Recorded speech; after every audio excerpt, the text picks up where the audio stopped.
Խնամված լինելն է Չերչինյան Cosmetics։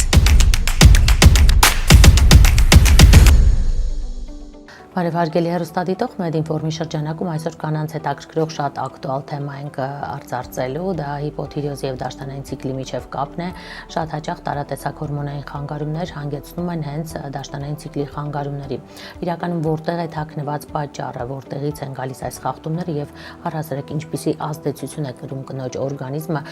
հիպոթիրեոզի հետևանքով։ Ես իրով զրուցելու եմ եկել Իզմիրլյան բժշկական կենտրոնի գինեկոլոգ վիրաբույժ, բժշկական գիտությունների տեխնացու Գայանե Մկոյանի հետ, բարև բժշկուհի։ Բարև։ Եվ այսպես նախ ներկայացրեք, թե ինչպիսի ազդեցություն է կրում օրգանիզմը այս հորմոնալ խախտումների դեպքում եւ առհասարակ այս խախտումները ինչու են այսքան շատացել։ Նախ եւ առաջ կցանկանայի նշել ինչ է հիպոթիրեոզը եւ ինչ ազդեցություն է ունենում ձեր օրգանիզմի վրա։ Հիպոթիրեոզը դա վահանաձև գեղձի թերֆունկցիան է եւ ինչի հենց մենք վերցրեցինք հիպոթիրեոզի թեման ակտուալ է, որովհետեւ մեր տարածաշրջանի համար հիպոթիրեոզը շատ ակտուալ է։ Մեր տարածաշրջանը համարվում է յոդիֆիցիտ տարածաշրջան, որը որ արդեն բերում է վահանաձև գեղձի թերֆունկցիային։ Դա արտահայտվում է հորմոնների, մի շարք հորմոնների խախտումով, հիմնականում թիրոտրոպ հորմոնի իջեցումով, որը որ բերում է էստրոգենային ավելցուկի եւ հանգեցնում է պրոգեստերոնային անբավարարվածության։ Ինչ է դա նշանակում ավելի պարզ լեզվով ասած, դա նշանակում է, որ վահանաձև գեղձի թերֆունկցիայի ժամանակ արգանդի լորձաթաղանթը շարունակական հաստանում է եւ արտահայտվում է դաշտանային ցիկլի առատությամբ։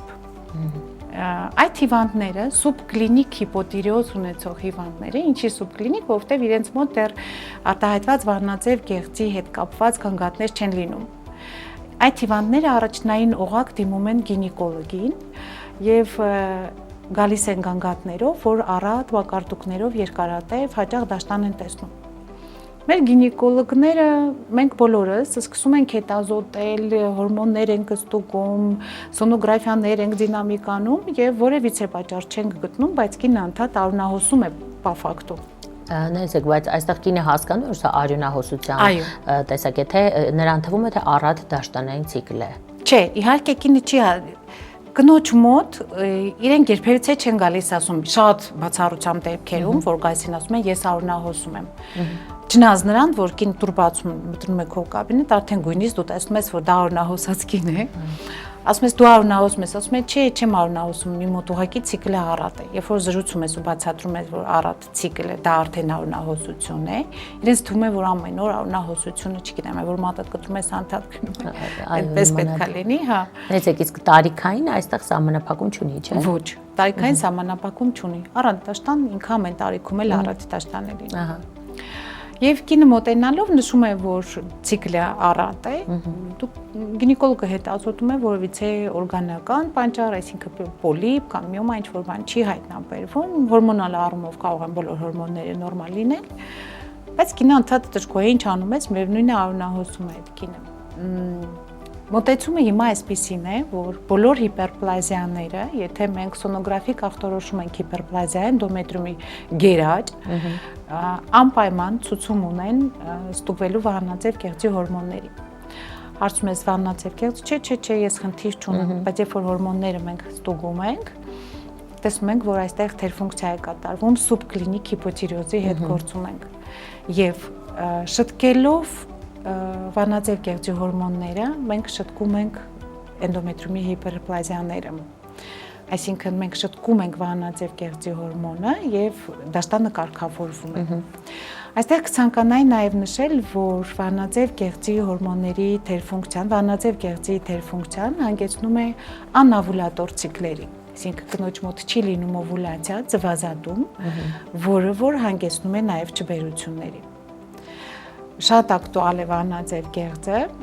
եւ եթե դուք արել եք սոնոգրաֆիա վահանաձև գեղձի եւ որևիցե խնդիր չի հայտնաբերվել, դա դեռ չի նշանակում, որ դուք վահանաձև գեղձի խնդիր չունեք։ Այսինքն արյան լաբորատոր փորձաքննությունը նոր կարող է ամբողջական պատկեր տալ։ Այո։ Մեզ հետաքրքրում է վահանաձև գեղձի ֆունկցիան։ իսկ նա մենք կարող ենք գնահատել միայն լաբորատոր, իսկ անատոմիկ դա արդեն գնահատում ենք մենք սոնոգրաֆիայի միջոցով։ Շատ ժամանակ կարող է լինել վահանաձև գեղձի հանգույցներ, բայց լաբորատոր հորմոնները նորմալ են, այսինքն այն առողջացվածքը, որը որ կա, ինքը կոմպենսացնում է օրգանիզմի ֆունկցիան կատարում է։ Այդ ժամանակ մենք նշանակումներ չենք անում, բայց կարող է հանգույցներ չլինել, բայց վահանաձև գեղձի հորմոնները տարապեն, ցուցված է հորմոնների շտկում։ Այս դեպքում, եթե ձեզ դիմել են, հենց դուք էլ աշխատում եք պացիենտի հետ, թե պետք է էնդոկրինոլոգի հետ նաև թիմային։ Մենք համագործակցում ենք։ Մենք համագործակցում ենք էնդոկրինոլոգի հետ, մեր պահը գիպերպլազիան, սոնոգրաֆիան, լորձաթաղանթը, ցիկլի կարգավորումը, օվուլյացիաները կախված նրանից թե ինչ հարցադրում ունեք դուք հիվանդի կողմից, այսինքն ցիկլը կարգավորել թե հղանալ, բնականաբար արդեն դինամիկան այլ կերպ է վարվում։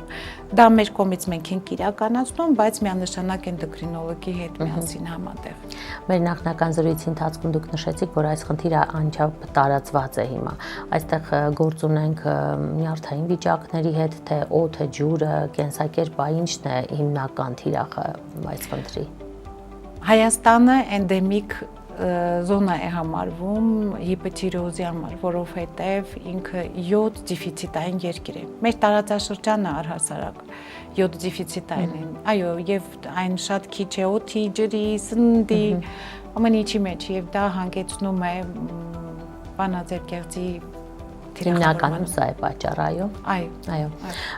Եվ այն խնդիրը, որի մասին խոսում ենք, այսինքն ավելի հեշտ կարգավորվող խնդիր է, թե սա երկարատև ժամանակ է պահանջում բժշկի եւ պացիենտի։ Հեշտ կարգավորվող է, եթե դուք գիտեք որտեղից է սկսեք։ Նորից կրկնեմ, որ եթե ունենք հիպերպլազիա, անպայման ստուգում ենք վահանաձև գեղձի հորմոնները, որպես руководство к действию։ Եվ եթե դա շարունակական տարիների խնդիր է եղել, կինը չի հետազոտվել, դա կարող է հանգեցնել պոլիպների առաջացմանը, որովհետև պոլիպը ինքը նույնպես գերաճ է։ Եվ եթե արդեն ունենք պոլիպ, բնականաբար դա վիրահատական, ճիշտ է, փոքր վիրահատություն է, բայց վիրահատական միջամտություն է, որը բնականաբար կանայք եւ բոլորս առհասարակ խուսափում ենք ավելորդ վիրահատություններից։ Նորից էլի ժամանակին, երբ որ դիմում են, դա իհարկե հեշտ կարգավորվող խնդիր է։ Բայց եթե բացի թողնված է, արդեն իր տակը կարող է ունենալ վիրահատական անհրաժեշտություն եւ ել ավելի բաց թողնվածները արդեն իրենց տակ կարող է ունենալ մալեգնիզացիայի ռիսկ, այսինքն չարվորակացման։ Էնդոմետրիումի հիպերպլազիան հաստացումը մի օր կարող է դառնալ չարվորակ։ Իհարկե դա տարիների, բազմաթիվ տարիներ, մի տարի չի, երկու տարի չի, երկարատև բարձի թվի վիճակի այո, իմանալով մեր բնակչությանը մեր կանայք ինչքան չեն սիրում գնալ գինեկոլոգի, հետազոտվել, իրենցով զբաղվել, բոլոր գործերը անում են ամենավերջում իրենք եւ իրոք ցավոք սրտի լինում են դեպքեր, երբ որ ամենավերջում են մոտենում։ Բժշկուհի, այ նախադաշտանային նախակլիմակտերիկ շրջանում գտնվող կանայք, եթե նախկինում 50-55 անց էր, հիմա երևի ավելի երիտասարդ, դե տարբեր է, տարիքը հստակ չնշենք, երբ ունենում են առատ դաշտանային ցիկլ, սա արդյոք խոսում է կրկին վահանաձև գեղձի թերֆունկցիայի մասին կամ հորմոնալ որևէ խախտման մասին, թե օրգանիզմի առանձնահատկություն կարող եք դիտել։ Ոչ միշտ դա կարող է լինել։ Նախադաշտանադադարային տարիքային խմբի համար սովորաբար արյունահոսությունները պայմանավորված են արդեն օրգանական ծագման։ Պոլիպ կարող է լինել, նոմաներ կարող են լինել, հա։ Դա ավելի ակտուալ է ավելի երիտասարդներին, որը արտահայտվում է ցիկլի առատությամբ։ Սակայն չի բացառվում բնականաբար բոլոր տարիքային խմբերն էլ կարող են ունենալ եւ վահանաձև գեղձի թերֆունկցիա եւ էնդոմետրիումի գերաճ։ Այստեղ ավելի կարևոր է բացառել օրգանական ծագման արյունահոսությունները եւ ունենալ ախտորոշում հորմոնալ առումով։ Այս թեմայի շուրջ իհարկե վահանաձև գեղձի։ Այո,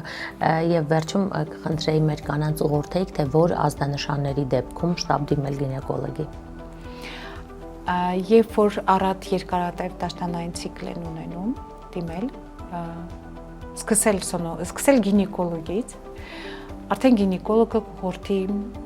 հորմոնների քննության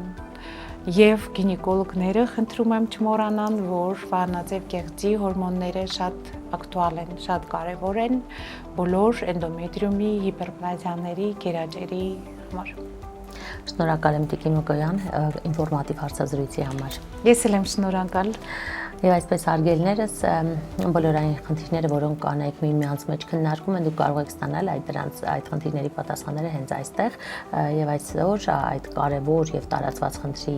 հետ կապված հետաքրքիր ինֆորմացիա մեզ հաղորդեց Իզմիրլյան բժշկական կենտրոնի գինեկոլոգ վիրաբույժ բժշկական գիտությունների թեկնածու Գայանե Մկոյանը, այնպես որ առատ դաշտանային ցիկլը պայմանավորված է շատ ավելի խորքային խնդիրներով, քան ձեզ կարող է թվալ եւ նմանատիպ խնդիրների դեպքում պետք է անհապաղ դիմել գինեկոլոգի օգնությանը։ Այսքանը մենք կհանդիպենք, եղեք առողջ։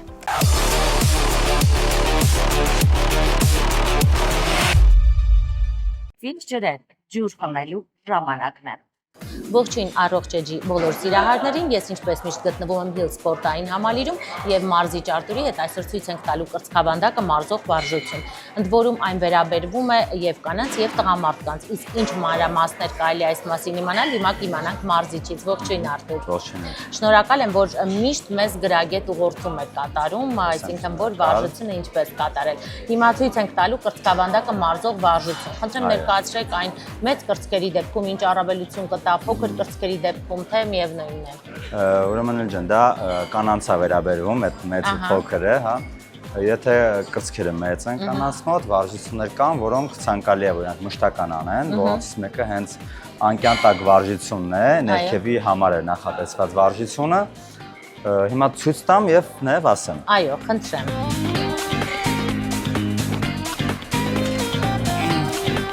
Հիմա Պետք է կատարել ծանրաքարերով, այո։ Այո, ծանրաքարերով կարող են կատարել, ռեզիներով էլ իհարկե կարող են կատարել։ Հիմա ցույց ենք տալի, ուրեմն անում ենք ներքևի հատվածի համար, երբ որ զգում ենք, որ կրծքավանդակը, այսինքն քանի որ ինքը մեծ է, մի քիչ sense դեպի ներքև կախված է շատ, փորձում ենք կատարել այս վարժությունը շաբաթական 2 անգամ։ Այսինքն ձգող, այո։ Ասես բարձրացնող նաև էֆեկտիվությունը ապահովում։ Ահա, խնդրեմ։ Այսպես։ Գլուխը չենք բացում ներքև, այսինքն դեպի վերև պահած դիրքով աշխատում ենք։ 4 կրկնություն։ Եթե գլուխը հենեն ներքև, ինչու սխալ տեղի կունենա, այ դա հետաքրքիր է։ Ոչ բոլորը կարող են ուղղակի վարժությունը կատարել լիարժեք, որտեղ երբ որ գլուխը ենք տանում, արդեն արունը գնում է գլուխ, սկսում է վարժությունը չկարողանալ լավ կատարել ու անելու ժամանակ իրենք սկսեն վատանալ ու վարժությունը արդեն իրենց դուր չի գա, կվան։ Այո, սա դրա համար այո, գլուխը հենց իջնելուց ի վեր պետք է գլուխը վերև պահենք, այլ ոչ թե լինում է օրինակ սենց իջնում ենք ներքև, հետո գլուխը հանում ենք վերև, բայց արդեն մեզ լավ չենք զգում։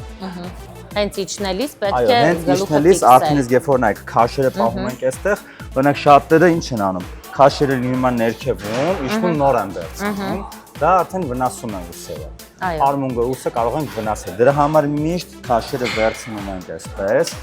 արմունկները պահում ենք մարմնին քիպ ու իջնում ենք։ Գլուխը վերև դիրքով, որից հետո նոր բարձրացնում ենք վերև գանտելները ու սկսում ենք աշխատանքը։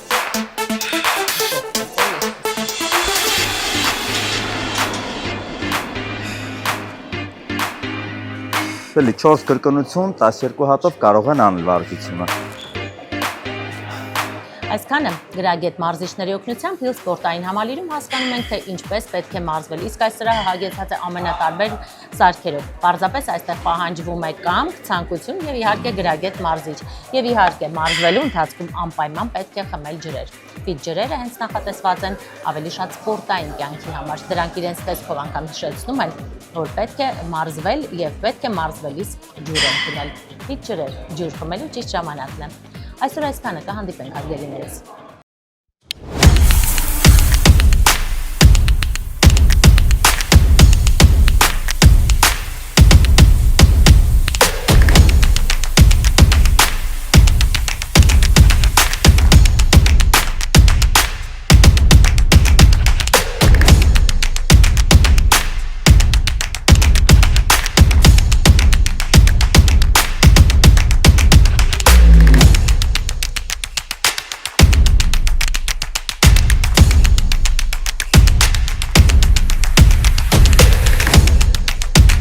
Կարևորը խնամված լինելն է։ Չերչինյան Cosmetics